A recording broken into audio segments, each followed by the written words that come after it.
Si tu paniques quand ton investissement baisse de 10%, tu peux quitter la vidéo, tu n'es pas prêt pour investir dans le Bitcoin. En fait, le problème, c'est pas Bitcoin, c'est y investir de l'argent que tu n'es pas prêt à voir fluctuer à la hausse comme à la baisse.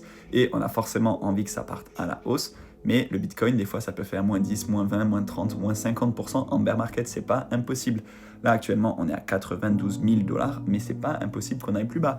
Ça peut aussi aller chercher de nouveau plus haut. J'ai absolument pas de boule de cristal, mais ce qu'il faut comprendre, c'est que l'investissement dans les crypto-monnaies, c'est extrêmement volatile. Si tu veux réduire ton risque, tu vas uniquement sur Bitcoin, mais il faut savoir que quand même, c'est bien plus volatile que les marchés traditionnels classiques qui existent depuis des dizaines et des dizaines d'années et qui sont bien plus capitalisés. Le Bitcoin peut prendre 10% en une journée, peut perdre aussi 10% en une journée. Donc ce qui va compter, c'est ton comportement que tu as face à cette volatilité. Voilà, si tu veux commencer à investir, commence avec de petites sommes, 50 €, 30 €, 10 € même. Comme ça, tu vas voir un petit peu la fluctuation au quotidien. Là, en ce moment, ça bouge pas trop, mais des fois, il y a des périodes où, en l'espace d'une semaine, le prix a complètement changé. Donc, il faut que tu y sois préparé. Et après, petit à petit, tu y ajoutes de plus en plus sous forme de DCA si tu es prêt à avoir des convictions long terme sur ce type d'actifs. Maintenant, commence sur une application qui est simple d'utilisation parce qu'il y en a certaines, c'est des usines à gaz qui te prennent beaucoup trop de frais.